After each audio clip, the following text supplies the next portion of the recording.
Hey guys, Mark Allen here for BHSpringSolutions, and we are doing a critical review of the Ruger SR 1911. This is Ruger's new officer's model in 45 ACP for the 1911, and I think we're going to be actually the first non-Ruger company putting a review of this handgun in 45 ACP onto YouTube. And we're proud to be doing that. Well, I was lucky enough to have a friend that picked up this pistol. They haven't been out very long, and we've already made some changes and some optimizations to it. One of the things Ruger noted on their website is that this pistol is compatible with all aftermarket 1911 replacement parts and upgrades and optimizations. So we decided to go ahead and put SFS on it. What SFS means is now I'm hammer forward, but when I pull the safety to the fire position, the hammer springs rearward, I'm ready to fire, but I can carry just like that all the time. We've also replaced out the beaver tail with a standard GI beaver tail. The original one kind of looked more like this. This beaver tail is easier to conceal, it prints less, it's also more comfortable in most situations to carry, so we went ahead and added that. We also added an extended slide stop, put the slide stop back in easy reach of our thumb. So these are some nice things, but here's the reason that we decided to go ahead and do a review on this pistol, and it is because we were so impressed with the way this firearm handles, and we want to show you some things that not even really Ruger got into in their promotional video about this handgun that probably impressed us more than anything. It is a stainless lower, a stainless upper, a bull barrel that adds some weight down here at the end of the barrel. It has no bushing. Ruger says this helps to control the recoil and the balance of the pistol. Probably does. Really nice work here around the ejection port. One of the things that we noticed, this round mainspring housing at the bottom as opposed to kind of a more squared off mainspring housing like that. Much more comfortable in the palm of the hand right here when we were shooting.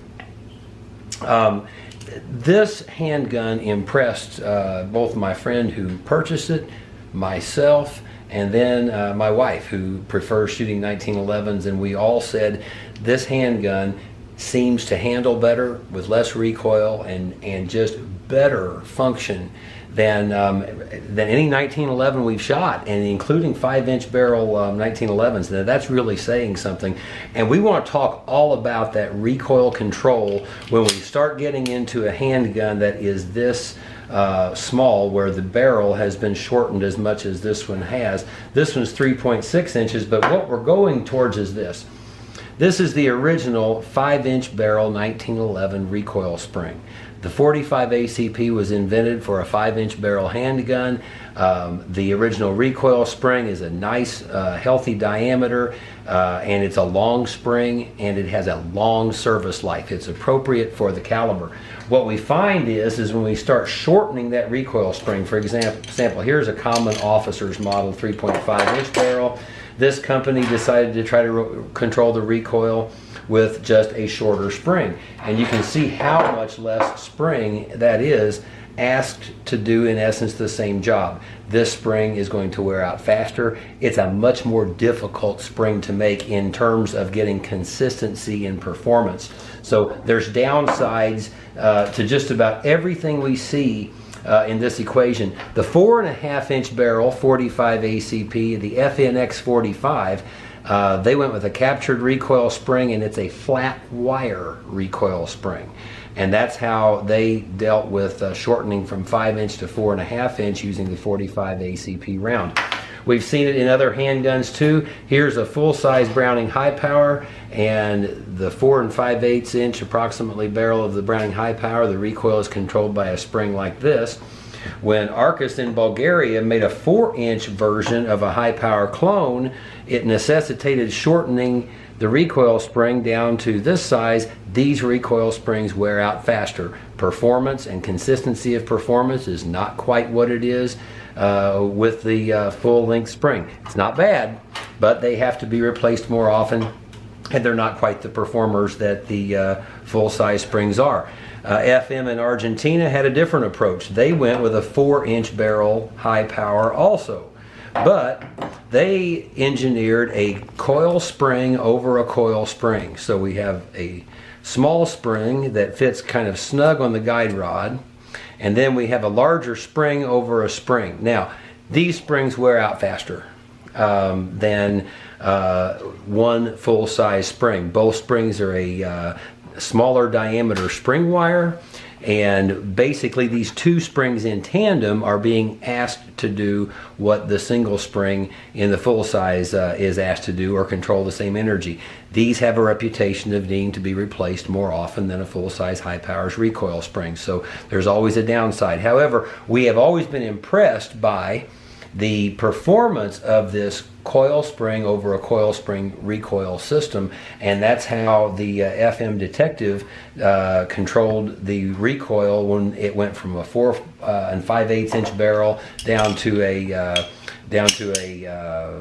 4-inch barrel for the Detective model. Now, fast forward here to the Ruger, and this was such a nice surprise. First of all, ultra easy to field strip, and ultra easy to bring this recoil spring guide rod out of the firearm. This is not a captured recoil spring assembly like Kimber and some of the different companies have made, where there's more than one recoil spring and they're all captured in an assembly. These are a triple recoil spring system. So we have a first spring similar to the FM Detective that goes right onto the guide rod. Then we have a middle range spring, and that one goes right over like that, and then we've got room for a third that goes over the top.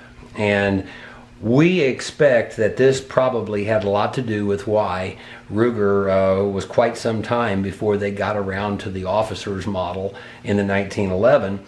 We've noticed that Remington did not go there fast, Ruger did not go there fast, and ultimately it was all about how are we going to contain and control that recoil? What's the best system for doing that? Now, we would expect this recoil spring combination of these three springs. This is a very small diameter spring wire. The first spring is. The second one is also very small diameter, and the third one doesn't come close to relating to the diameter of the single recoil spring for officers. So we would expect these to need to be replaced. However, what we can say is this is a recoil control system that is consistent, and it so controls the recoil that muzzle rise is just almost not even there. And so we wanted to really compliment Ruger on going a different direction with controlling the recoil in their officer's model. This is just a really nice piece of engineering.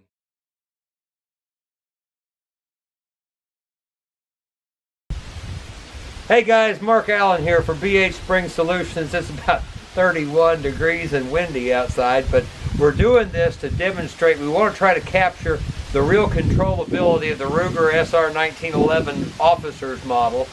And we're out here at night. We're going to spotlight right on this Ruger 1911 officer's model. This is my friend Gary. He was good enough to loan this out to us for a week, and we're going to have him shoot it, and we're going to try to really kind of key in and focus in on the lack of muzzle flip and the easy to control recoil of this handgun. So here we go. Take it away, Gary.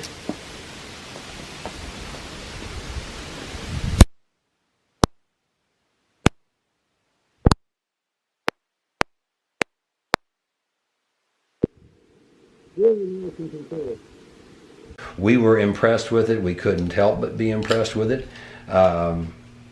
Quite honestly, it's an easy handgun to learn to like, and in our particular situation, we came to like it very, very fast. We'll get that barrel link in the correct position here, and we're going to get reassembled right now. This extended slide stop from RDIH that can come with the fast safety or the SFS system. It is a nice addition that puts the slide stop in reach of the thumb. Just a really sweet setup. And by the way, after we put the SFS system in, that classically does improve the hammer-sear relationship in the firearm. So we put more pressure on the sear part of the spring, the three-way spring. We put a little more pressure on the trigger pull. We've got a 5 1/4 pound trigger break weight that breaks consistently. In fact, more than 10 times we did trigger pulls, and it came in at 5 1/8 every time, over more than 10 times. So this is what we've done with this Ruger SR 1911. I will have to tell you, it's been a long time since we were so impressed by something as we were by this handgun.